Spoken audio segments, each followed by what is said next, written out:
In the year 1992, Amitabh Ghosh had written a book review in the New Republic titled Petrofiction, The Well Encounter and the Novel. And then he forgot all about it until the year 2014, when he visited the University of Oregon to know that, from a professor there, to know that his article has led to the emergence of an entirely new discipline or sub-discipline called, petrofiction or petrocultural studies. This is the trend of the day, of course, and especially with America, you have to look for niches, new things. However, small the boundary of your chosen area is, and but then that way this oil industry is a huge area.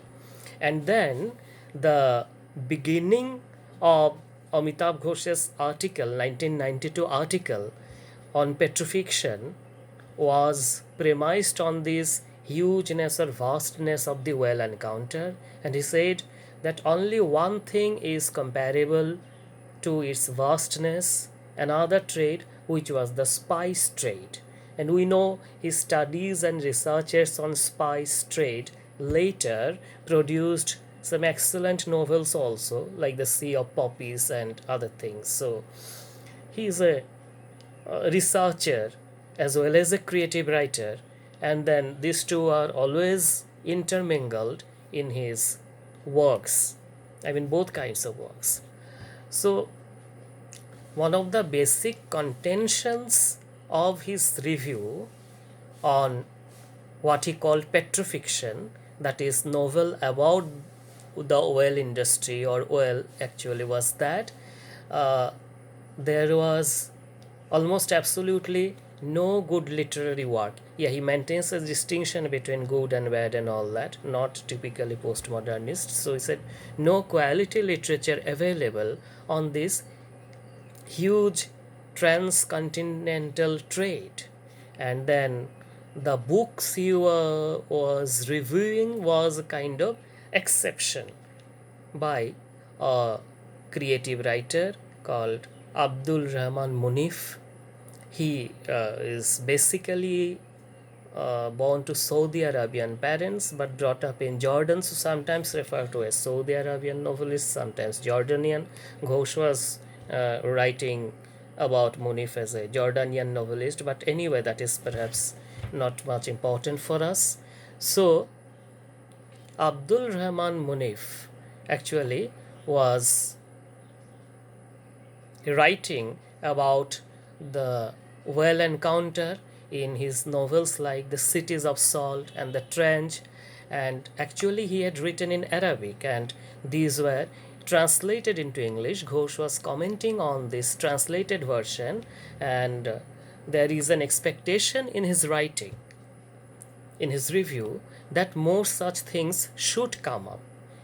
And then he brings us close to the Indian scenario also. He talks about Bengali literature. There he says, like English literature or such literatures from China, Bengali literature also are somehow obsessed with, Bengali literature is somehow obsessed with travel and travel writing.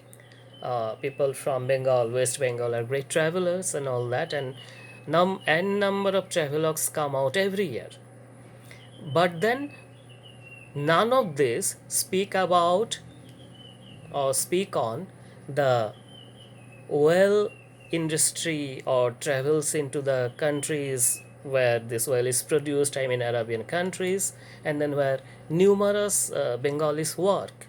And then, of course, he was writing in 1992, but then it's a kind of surprise, but again, not a surprise. Later, I mean, he analyzes in the same essay, actually it's earlier, that two things work against publicity of this. One is the corporate secrecy about the entire oil trade, and secondly, he indicates or rather insinuates that whenever even studies and such other things on these are undertaken by say academic bodies, there is a tendency on the part of the authorities to co-opt this. So, in brief, though he does not name or hardly quotes ever Edward Said, this is his analysis of this petroculture, a term which was coined later based on his title Petrofiction, is basically the argument is in the light of Orientalism and other texts by Said. And if you read texts like Covering Islam, for example, will come to know how American or European universities earlier, I mean,